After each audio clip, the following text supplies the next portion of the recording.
reka twinjire mu ijambo ry'Imana. Ikigwa canje cy'uno munsi cyitwa isezerano ry'ikimazi. Isezerano ry'ikimazi. Isezerano ry'ikimazi. Intangamarara yanje ngenda abasigurira icari cyo ikimazi mu majambo yumvikana. Ikimazi ni ikintu cyose cy'agaciro Imana izokubwira ngo utange. Une chose de valeur. Ikimazi no munzane uzogeza urukundo ufitiye umwami.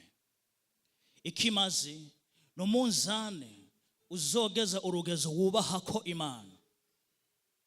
Ikimazi ni kinini, ni paracetamol, ni kinini kizogukiza ubuzima buri mediocre. Ikimazi ni kinini gikiza ububabare mu mubiri igihe ugendana ingwara. Ikimazi ni kinini kivura ukuruha mu bijyanye n'amafaranga, kama mu madeni, kama mu madekuvera adahera. Ikimazi ni kinini kivura izo ngwara. Ikimazi ni umuti uvura ukwikunda. Ikimazi ni umuti uvura kugira ibintu ibigirwamana. Ikimazi ni umuti uvura kuba materialiste ku bintu. Ikimazi ni umuti uvura. Urazi hariho abantu nubwo Imana yo kugendera face to face mugafatana nayo selfie, abantu bavuga ati naho Imana yo binshikura mu kiganza ibi bintu sinshobora kubitanga. Materialist. Ikimazi ni ingwara iza gukiza ukwikunda.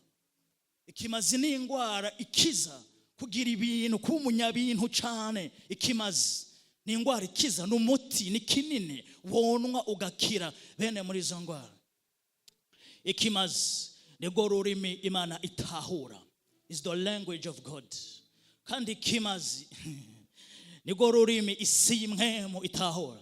Isi y'umwijima ni isi y'imwemu y'Imana. Ni ururimi isi y'imwemu itahura kuri izo mpande zose. Mu ruhande rw'Imana n'uruhande rwa Satani. Ikimazi n'ururimi is the language.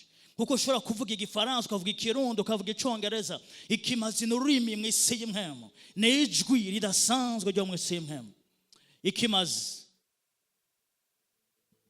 Haleluya. Ni ikintu cyose cy'agaciro. Rero hariho amadimensiyo amwe mu buzima umuntu atopfa atambukiyemo igihe atabimazi yashizeho gicaniro. Hariho ingezo, hariho abantu utopfa unaramukije mu ntoki igihe atabimazi biremeye washizeho gicaniro. Nako kazi wipfuza hariho ikimazi utagishizeho gicaniro vyogenda nabo gasaza uri umushomeri. Hari bimazi udashizeho gicaniro Imana itopfa yuguriye iyo nda kuko yuguriye yacu. Hari hingezo umuntu adashobora kugenderamwo muri inosi atakimazi yashizeho gicaniro. Rero ukubaha kutageretse ko gutanga ibimazi ni ukubaha kw'igice. Ukubaha kutageretse ko ibimazi ni kubaha kw'igice. L'obéissance sans sacrifice, c'est une obéissance à moitié. The obedience without sacrifice is the incomplete. C'est une obedience incomplète. Obéissance incomplète. Ukubaha Imana atabimazi wishira imbere ku gicaniro no kubaha kw'igice à moitié, kudakwiye, kutuzuye. Haleluya. Rero gutanga ibimazi byo kubera n'inzira waburi kuracira uruvyaro rwawe muri kazoza. Nkuko Dawidi yaciriye inzira Salomo. Kuburyo Salomo atantambara n'imwe yigeze aronka nayo ngo agwana. Niyo mpamvu Imana yamugenda amaze nigiki ukeneye ko ndagukorera. Salomo ntiyavuze ati ndafise abagwanyi mu kibira, ndafise abagu mu mashamba yo muri Kongo. Salomo yasavye ubwenge kuko mu ruhande rwiwe nta bansi na bamwe bari bahari kuko se yari rashikanye ibimazi ku buryo atamwansi numwe yapfuye ari mu Bisirayeli. Nta ntambara n'imwe Salomo yagwanye kubwo ibimazi se yashikanye ku gicaniro. Daciye mu ntangamara. Ikimazi ni expression izotwereka urukundo ukunda Imana. Ijambo ry'Imana rivuga ngo nimurabe urukundo data twese yadukunze kuko yatanze umwana wa Yesu. Ikimazi ni expression, ni kimenyetso kizotwereka urugezo ukundamwo Imana. Ibaza Imana idukunda ikaguma itubwira bana banje ndabakunda, bana banje ndabakunda, bana banje ndabagumbiriye, bana banje ndabaheka, bana banje ndabakunda, atakimazi yashize ku gicaniro. Nta rukundo na rumwe Imana yabitweretse, yadukunze imanika Yesu ku musaraba nk'ikimazi. Ikimazi ni expression idasanzwe itwereka urugezo wubahako Imana. Ikimazi ni expression idasanzwe ya worship yawe imbere y'Imana. Haleluya. Ijambo ry'Imana rivuga muri Zaburi 50 ngo unshikanira ikimazi cyo gukenguruka abampesheje icubahiro. Nabundi buryo bwasha Imana icubahiro cyo kumanika amaboko no kurira. Ni kimazi ushira ku gicaniro. Duhesha Imana icubahiro mu gushira ibimazi ku gicaniro. Haleluya. Ni sawa. Ikimazi ni expression ugera ko mukubaha Imana. Imana ishimwe. Rero ikimazi ni banga rikomeye ryactive ama intervention y'ingabo z'ijuru zikomeye ku buzima bw'umuntu. Ikimazi ni urupfunguruzo rudasanzwe gugurura ingabo z'abamarayika kuza kugutabara. Ibimazi dushaka gicaniro. Imana ishimwe. Ndinjiye mu cigwa canje. Pastor dusomere muri Zaburi 50 umurongo wa 5. Havuga ngo iti mukoranirize hano abakunzi banje, munkoranirize hano abakunzi banje basezeranye nanje, basezeranisha ikimazi. Subiramo neza pastor. Iti munkoranirize hano abakunzi banje basezeranye nanje, basezeranisha ikimazi. Munkoranirize hano abakunzi banje basezeranye nanje, basezeranisha iki? Basezeranisha iki? Ntibasezeranishije amajambo, ntibasezeranishije ivyipfuzo, ntibasezeranishije amasuhe, ntibasezeranishije amadesire, ntibasezeranishije amajambo, basezeranishije iki? Shengero, basezeranishije ikimazi. Ikimazi. Murazi Imana ikorera mu nzira zayo kubw'urukundo rwayo rwinshi. Yamenyekanishije abantu, yatumenyesheje inzira zayo. Imana uzi impamvu yatumenyesheje inzira zayo? Kugira ngo ntihazogere abantu bayita injuste. Yatumenyesheje inzira zayo Imana. Imwe mu nzira zikomeye Imana yatumenyesheje ni ikimazi. Bavandimwe, hariho amasezerano Imana idashobora gushitsa mu buzima bw'umuntu utasezeranishije ikimazi ku gicaniro. Uraza kunyumva nta kibazo. Imana ivuga ngo mumpamagarire hano abakunzi banje basezeranije nanje, basezeranisha ikimazi. Yavuze mumpamagarire hano, apana abana, apana bakizwa, oya, apana bakristo, oya, abakunzi. Mu maso y'Imana une qualification y'umukunzi wayo ni umuntu asezerana agasezeranisha ikimazi. Mu maso y'Imana c'est une qualification y'umukunzi w'Imana.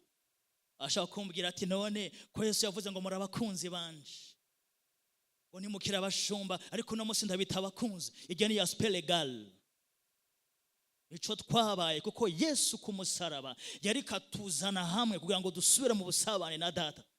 Ijambo Yesu yavuze ngo turabakunzi ni aspect legal. Ariko ibinye gusezanisha ikimazi ni aspect nayo vital nkuko umuvyeyi atwigishije. Ku umukunzi w'Imana twabaye umukunzi w'Imana tacho twakoze kwagusa. Ariko ibimana ikiravuga abakunzi bayo mu bimazi, ibi si ibintu vyagusa ibi inye. Ndabegaruka ko mukanya. Rero selon iyi definition Imana nta sezerano n'imwe ishobora gushitsa mu buzima bw'abakristo atakimazi washize ku gicaniro. Nta sezerano n'imwe, ndabiprova mukanya. Imana ishimwe. Mwibuke Imana niyo ya mbere yasezeranye ubwa mbere mu itongo rya Edeni. Umuntu amaze gucumura Imana ibwira iyo nzoka, wanzokawe uyu mugore umukomerekeje igitsintsiri ariko we azokumena umutwe. Ni sezerano Imana yatanze. Ariko iri sezerano Imana ntaryo yori gushitsa igihe Yesu atamanikwa nk'ikimazi ku gicaniro, isezerano Imana yatanze mu itongo ry'Edeni yarishikije itanze ikimazi cy'umwana wayo ku musaraba. Nta sezerano na rimwe, go and read where your Bible, nta sezerano na rimwe Imana yashikije ku muntu atakimazi yashize ku gicaniro. Kandi avyagore gose. Imana nta muntu n'umwe yagiranye ubucuti muri Bibiliya atakimazi yashize ku gicaniro. Imana nta muntu n'umwe yise umugenzi ngo uyu muntu afise umutima nk'uwanje ngo ariko uyu ngo ndamushima atakimazi yashize ku gicaniro. No one in the Bible.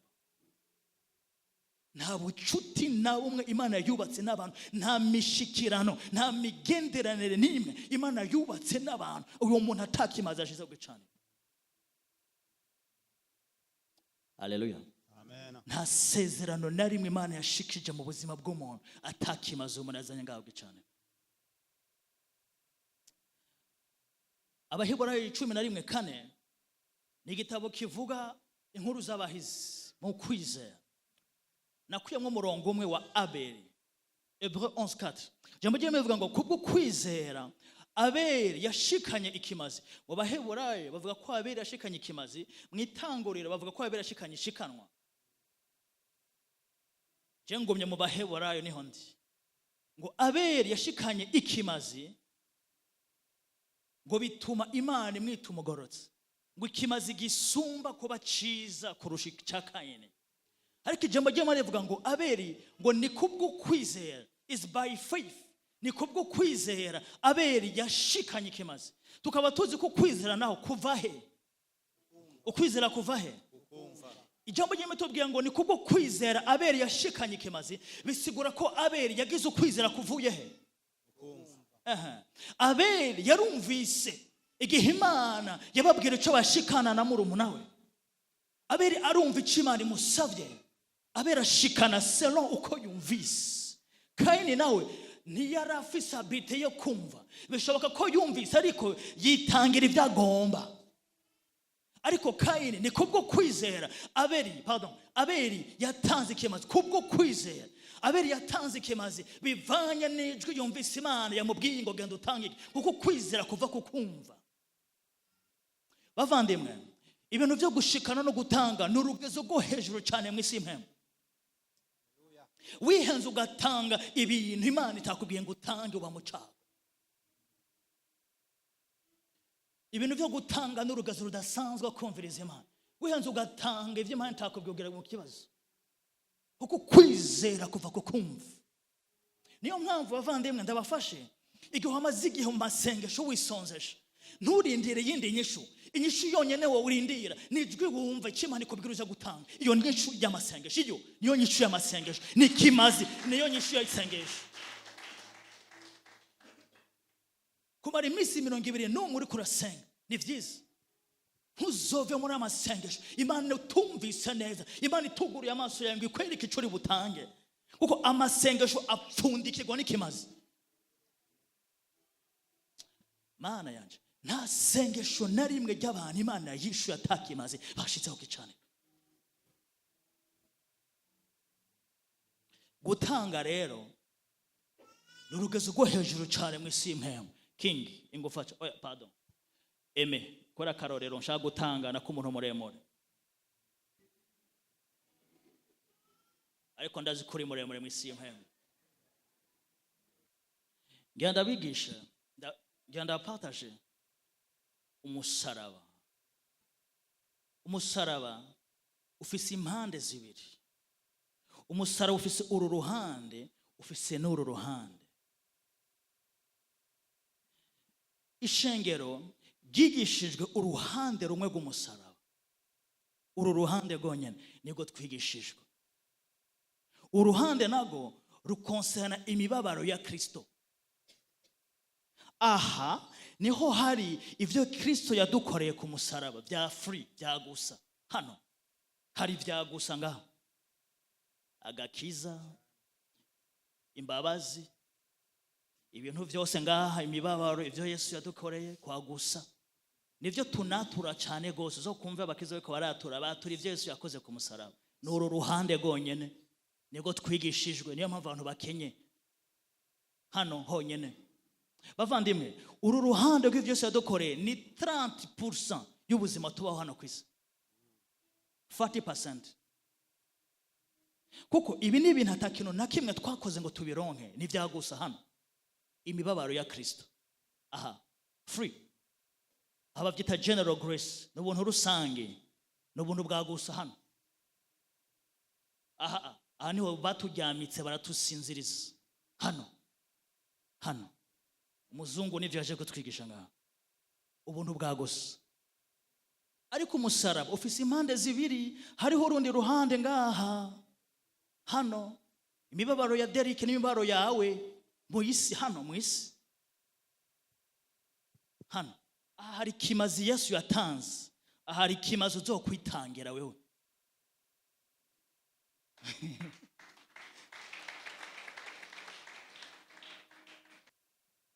Hano, hari imibabaro yawe na jewe hano.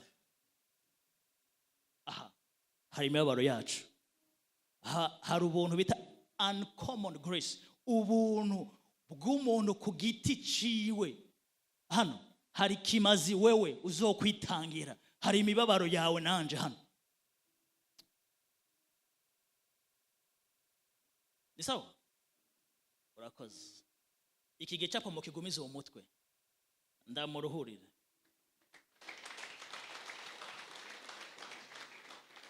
Umusaraba ufise impande zingahe? Uruhande rumwe ni imibabaro ya Kristo, urundi ruhande ni imibabaro ya Derek na wewe. Pastor, natangaye cyane. Iyi ndwi naratangaye. Abantu bazi ko Yesu yatwikorereye umusaraba. Yesu yikoreye umusaraba wiwe. Yesu ntiyikoreye umusaraba wanje no wawe. Pastor, dusomere Yohana 19:17. Yesu yikoreye umusaraba wiwe. Yesu ntiyikoreye umusaraba w'ishengero.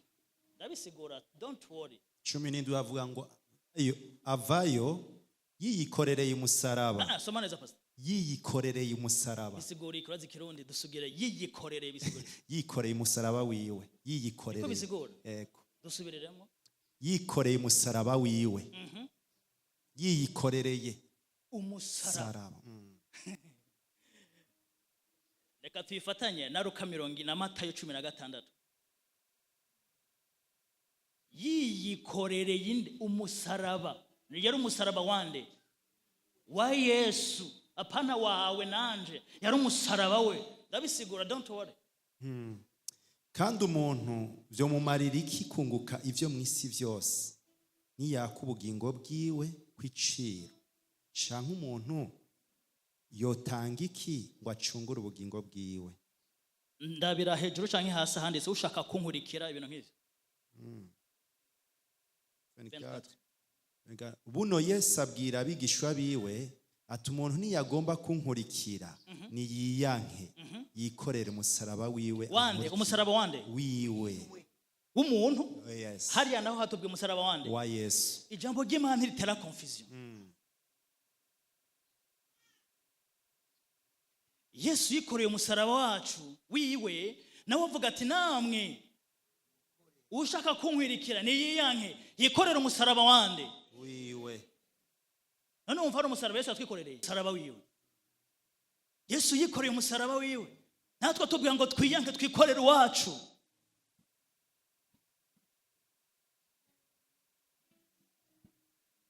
Imana ishimwe. Amen. Bavandimwe, ngenda bajane mu vyanditswe. Imana itwugura amaso tubona ibintu bimwe bimwe.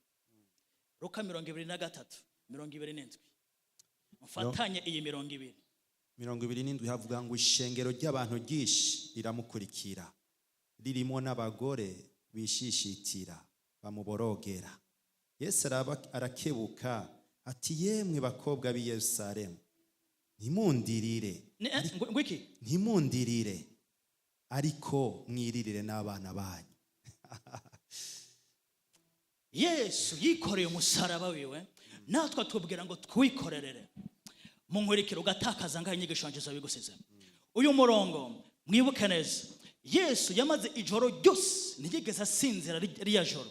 Bamubaza ari muri interrogatoire kwa Pilato no kwa Kayafa. bamubaza ibibazo, none we byakweri uri umwana w'Imana, byakweri ijoro ryose. Yesu amubaza, ntiyasinziriye. Bamukorera umusaraba. Yesu amukorera umusaraba, ariko aragenda mu nzira. Nta kintu kitarenga amafaranga. Yesu amara ijoro ryose bariko baramubaza, baramureka agiye i Getsemani yikoreye umusaraba. Yesu yikoreye umusaraba. Bavandimwe, uyu musaraba Yesu yikoreye bavuga ko ufite uburebure bw'imetero 5, bakavuga largeur 1.8, uburemerezi 50 kg, longueur ya 5 mètres, largeur ya 1.8, uburemerezi bw'umusaraba Yesu yikoreye 50 kg, ibiro 50 ku mugongo. Umuntu yarayatajyamye ijoro ryose. Ijambo ry'Imana rivuga, amahosheshe narabonye avuga ko igihe yava kwa Pilato no kwa Kayafa gushika geri Getsemani ni ibirometero hagati y'amajana 6 ni kilometero, entre 600 mètres et 1 kilomètre. Kuko batari bamukunda, je mfashe ko cari kilometero. Umusaraba ku mugongo, longueur 5 mètres, largeur 1.8, uburemerezi bw'umusaraba 50 kg. Umuntu ntiyire wajyamye, ntiyasinziriye, ntiyatuye agatiro, umusaraba aratwaye, ariko agenda urugendo rwa 1 kilometre. Umuntu atasinziriye. Niyo mpamvu ijambo ry'Imana rivuga ngo haragaza haruha aragwa, bahamagara Simoni ngo amutwaze umusaraba. Yararushe, we ntiwajyamye kuva 18h gushika buce, uri mu bibazo, uri umwana w'Imana, uri umwana w'Imana, bevyo wigira umwana w'Imana. Ijoro ryose bamuha umusaraba, ikilometero imbere yiwe, haragera hagwa araruha. Umwana wacu aratemba, bahamagara Simoni ngo mutwaze umusaraba, ariko aragenda. Kigenda yumva abantu bariko baramuririra, bamuborogera, barira muri bwa buremerezi bwose, sinzi aho yakuye utuguvu. Arahindukira arababwira ngo je ntimundirire, ariko mwiririre mwebwe n'abana banyu. Je nikoreye umusaraba wanje kandi ngiye gutanga icanje kimazi.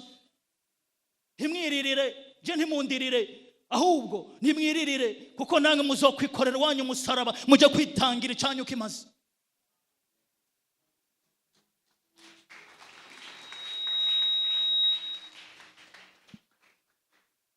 Yesu ntiyikoreye umusaraba wacu. Yesu yikoreye umusaraba wiwe. Wonsigurira gute umuntu ari mu mubabare, abakeneye compassion, abakeneye abantu bamubwira pole sana, mpore turi nyuma yawe, shishikara, komeza. Abakeneye abantu bamutera intege, ariko reka atera amapoto abantu ababaye, ariko ingofe abantu.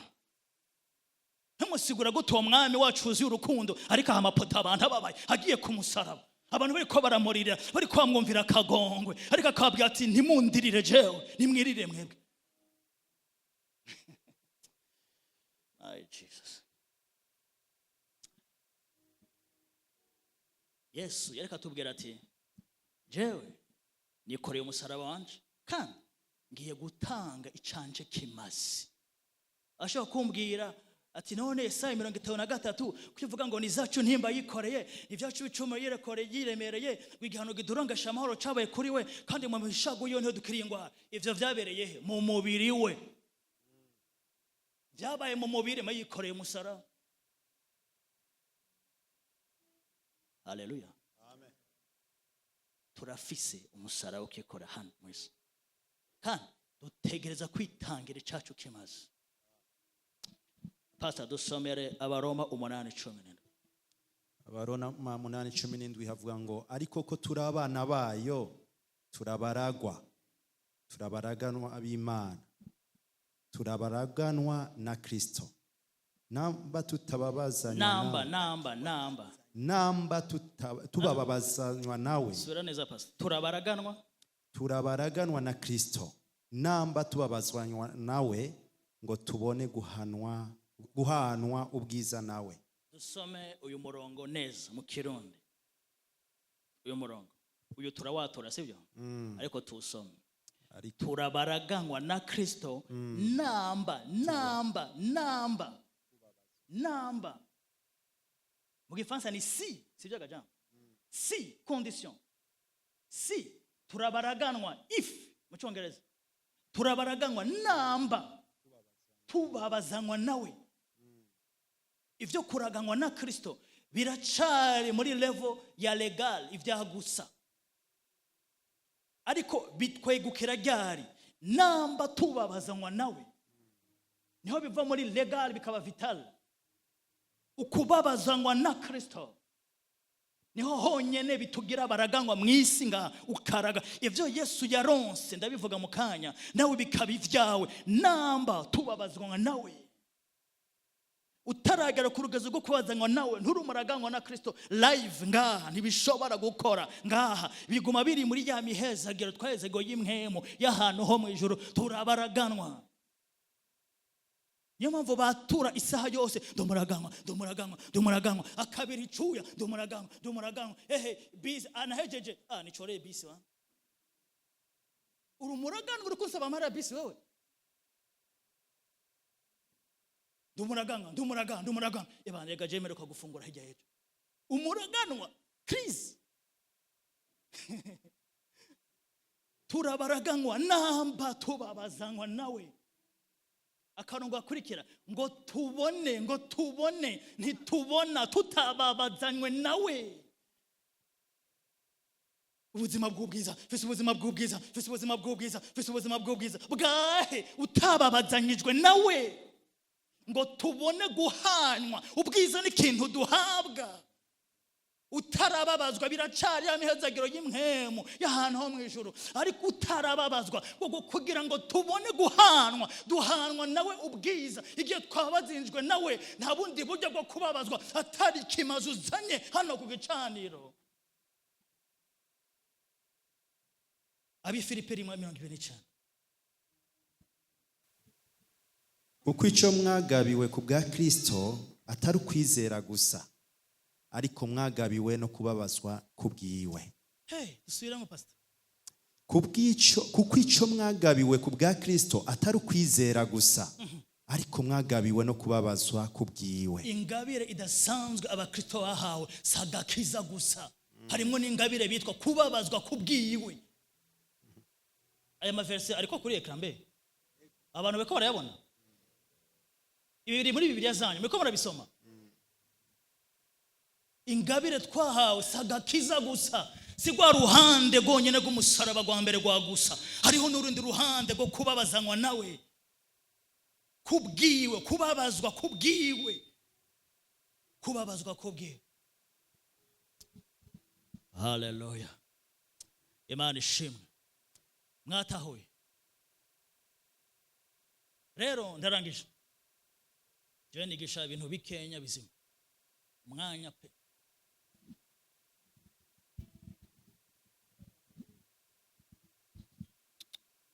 Anweko waraheza yoga. Anumuvye yavuze ko ari bigatanya twaje kumenagura muri izi nyigisho. Turabigenze pasi. Haleluya. Ndarangije. Hari amajambo birakomeye nashaka kubereka mu ijambo ry'Imana. Hari ijambo ryitwa urabereye no kuba kalifye guhabwa ibintu. Ivyesho Yohana 5:11. L'homme digne na qualified, urabereye guhabwa.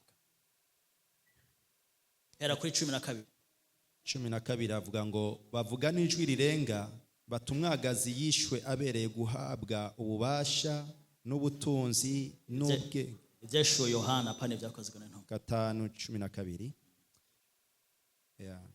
Bavuga n'ijwi rirenga batumwagazi yishwe abereye guhabwa ububasha n'ubutunzi n'ubwenge n'ubushobozi n'icubahiro no guhimbazwa n'umugisha.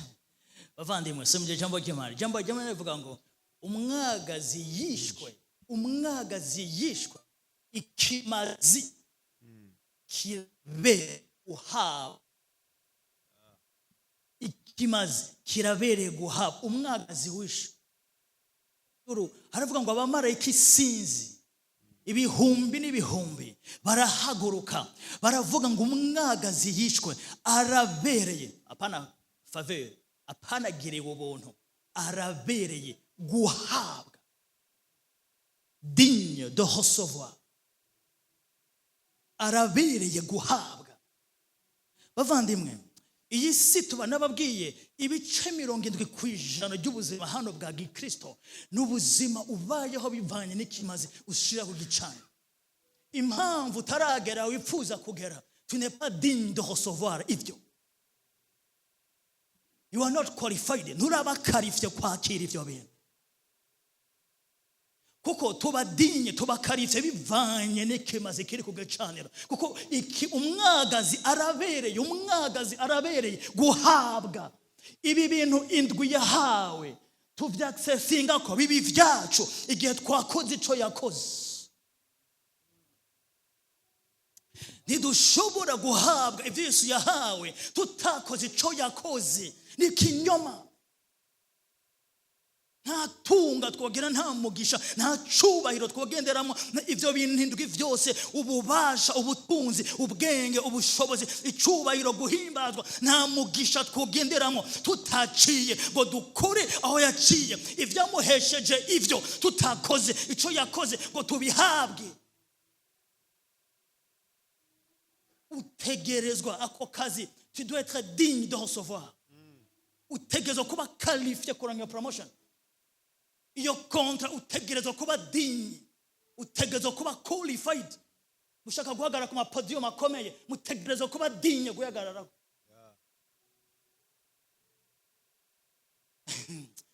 Genda usome abakozi b'Imana bakaruza amastade ngaho hanze. Mu pastor twa David wo muri Nigeria nkunda cyane gose. Kugira ngo atangure kuzuza stade, ibikorane vya banke basponsoriza $1,000,000 ku gikorane, $1 million kuri croisade. Yama yasenze yiyirije. Imana yamubwiye ati rego nturi qualifié kuzuza stade. Yamaga genda ushikane uwo $1,000,000 ni budget y'igikorane ca banke, ibikorane vya banke, $1,000,000. Tanki utaragenda gukwiza ivyo nturabadinye kuzuza stade wewe. Pastor David aragenda ku birenge vya banke, aramubwira ati mukozi w'Imana ndakeneye kuronka kucoha. Ambwira ati kandi igikorane kizokwirikira banke yakora ibikorane 12 ku mwaka, kimwe ku kwezi. Ati igikorane kizokwirikira nguyu $1,000,000. Inyuma y'ukwezi kumwe yari yujuje stade. Inyuma y'amezi 2 ntiyaronka kwiza abantu. Utegerezwa kuba digne de recevoir. Utegerezwa kubera ivyo bintu, utegerezwa kukubera kwakira. Hari amalevo n'amadimension tudashobora kwinjiramo tutatanze ibintu biremereye hano ku gicaniro.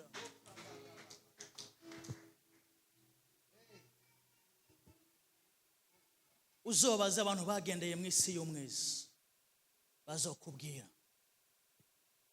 ati uje gusaba itunga, nkeneye kuba umuntu yinjiza ibi bintu mu karere jenyene.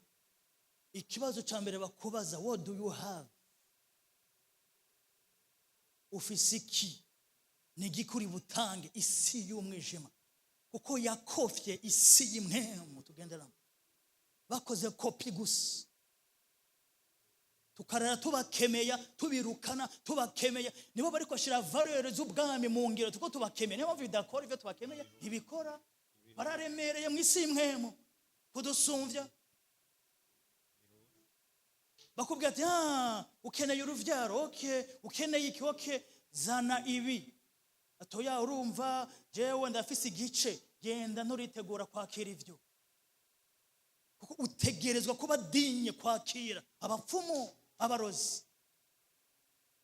Ivyo bakubwira utabikwije ntaco bakubwira. Udakeneye kuva ngaho uri paralize. Ugenda witeguye wabajije neza. Isi y'umwijima irexija. Itanguro 15 8 avuga ngo aramubaza ati mwamuhoraho icomenyesha yuko nzocegukira ni iki?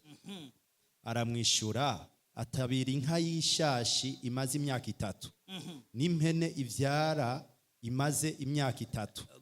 Gomba wegereze ngaho. Iyi ni inkuru, reka ndayibaye muze kwisoma Itanguro 15. I love the Bible, ndakunda ijambo ry'Imana. Aha anye Imana yikiganiriza Aburahamu, one bigiye byose yazira iramuganiriza ati wewe nzokugira mukuru uzoguhezagira zobahezagiwe, uzokuvuma zokuvuma. Ehera bakamusohokana ikamwereka ngo raba umusenyi ukuri ku ruvyaro rwa ruzongana, ikamusohokana ikamwereka inyenyeri ukuri ku ruvyaro rwa ruzongana.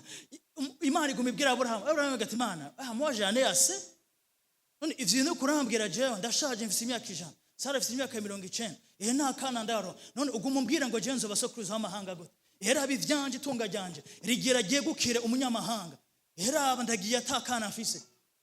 Ambwa tereka ivyo nakubwiye nivyo nukuri. Akivuga gutyo Imana icasubira musohokana imujana ku musenyi, iramwereka ngo rangamiza ehera uyu musenyi ni kuri vyo ruzongana. Ati Mana ivyo kuravuga je sindavyumva, none impikimenya ima icomenyesha ko nzocegukira hejuru. Witi icomenyesha ko nzocegukira. Aramubaza ati mwamuhoraho, none ivyo wambwiye ugumumbwira vyinshi, icomenyesha yuko ico gihugu nzocegukira ni iki? Yasavye iki? Ikimenyetso. Murongo w'icenda Imana iramwishura ati abiri inka y'ishashi, ikimenyetso ni ikimazi.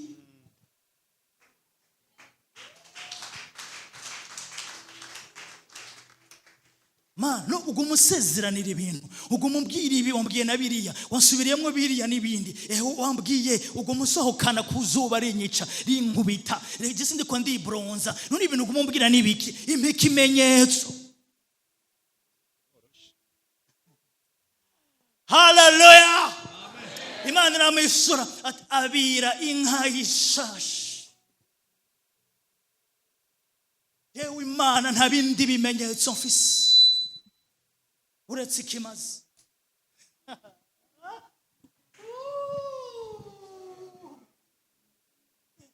Master, Mana ujya muhunga aguma ndaba cyane ikimenyetso, mbonye umuserebanya urenganye ducamenya ko ari we.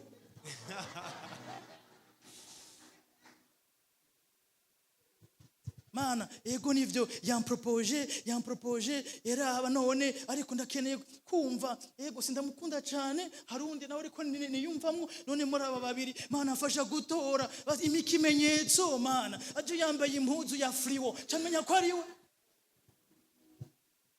Ikimenyetso c'Imana ni kimazi. That's it. Tuve mu bindi bintu bitagira sense, tabimazi bifise. Bavandimwe ndabarahiye guhora kora.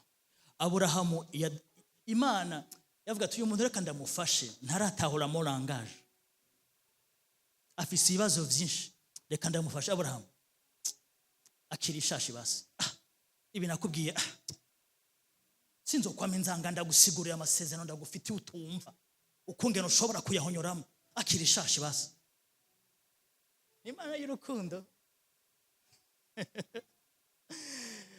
Abacamanza 6:17 6:17 avuga ngo aramubwira ati nabangiriwe akagongwa imbere yawe nonyereka ikimenyetso kinyemeza. Ni nabangiriwe akagongwa imbere yawe nonyereka ikimenyetso kinyemeza ko ari wewe ubwawe uvuganye nawe. 18 acavuga ngo nuko ndakwinginze ntumve hano kugeza ngarutse aho uri, ntuzaniye ishikanwa nkaritereka imbere yawe. Gomba yegumiriza ngaho. Uyu ni Gideon. Murebuka inkuru ziwe, umarayika aramugendera aramubwira ati amahoro wa muhizi w'inkomezi. Imana yamubwira amasezerano kwikeneye ko ajya gusenyura ibicaniro byo kwa Bali. Azana ama explication ngo rega twebwe inzu yacu nibiki turabakeneye twarafutanye ngaha anye turabake twamudusegerereza umuryango wacu barawibagiye ikori rigire mutwe twica ibintu byose. Ariko aba wise ngo none imikimenya amenya ko ari we ndiko ndavugana nawe imikimenya amenya kuko bobo Gideon wo yaratahuye principe parce que bari babaye ahantu basenga ibigirwamana. Yarabona ibigirwamana ingene bishikanirwa, abaje gushikana bagaca baba bakuru muri societe. Yabona ingene muri mu ntara yabo abantu baza gushikana ibigirwamana bazanye ibintu acaribuka ati je nagendeye no marayika w'Imana.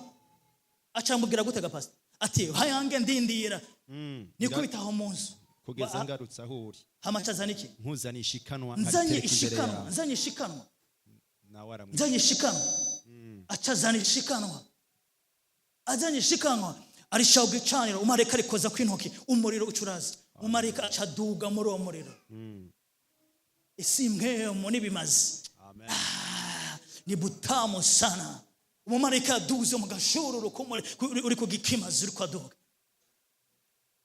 ikimenyamenya ikimazi Gideon ikimenyamenya iya datanga iyo shikanwa inzu yabo yori kugumuri kujya ahubwo pire kuko nta activation yashize ku ijambo mareka yamubwiye no vyano wasino yevuga turabizi Manoa abacamanza 13 muriko murakira ikintu ndarangije kabisa nsigaje utuntu tubiri gusa Manoa abacamanza 13:18 havuga ngo uwo mumarayika w'uhoraho aramwishura atumbariza iki izina ryanje ko ari izina ritangaje. Haleluya. Nuko Manoa yabiri iyo suguru y'impene nishikanwa gifu abishikanira uhoraho hejuru ku gitandara. Gomba bigereze ngaho. Iyi ni inkuru y'ivuka rya Samson. Umarayika agenderanye nawe Samson ataravuka aramubwira ivyo yipfuza kuri umwana kikiye mu nda. Hagati uyu mwana ntuzokwigera umwe ikintu kiboreza. Ntuzomumwe imishatsi. Ntuzokora ibi nibi. Umugabo atashe nimugoroba umugore aramwiganira ati hari umumarayika yangendeye. Arambwira ibi nibi kuri uyu mwana. Umugabo arambwira atoya nanje ndakeneye ko kugendera yihondi. Umugore aja kurima mu murima ariko ararima uwo marayika arasubira kumugendera. Hama agaruza avuga ati reka nje guhamagara umugabo wanje umusubiriremo bimwe wambwira. Umumarayika ararindira abaraza. Umugabo arambwira ati nsubiriramo ivyo wabwiye umugore. Ati nibijyanye yakubwiye nta kindi. Ati byakweri. Okay. Aba bagabo sinzi iyo bamenya ya mabanga. Manoa kugira ngo ashiraho kashe na signature y'Imana yavuze ku mwana wabo ngo yabiri isuguru ayishikana imbere y'umumarayika. Samson ugukomera kwa Samson sijya mishatsi gusa. Ugukomera sijya nguvu gusa. Ugukomera nikimazi se yashize imbere y'umumarayika. Nikimazi yashize ku gicaniro. Ugukomera kwa Samson ikimenyamenya nigihata nguvu yarafise. Umwana yakoze rero yadekonye arasenga Imana ati Imana imashanse ya nyuma iri ryanyuma gusa. Bamucimishatse bamukubise yapfu kubw'ikimazi cyase inguvu ziragaru arasenga sacrifice ikimazi kugicana urashaka guhaguruka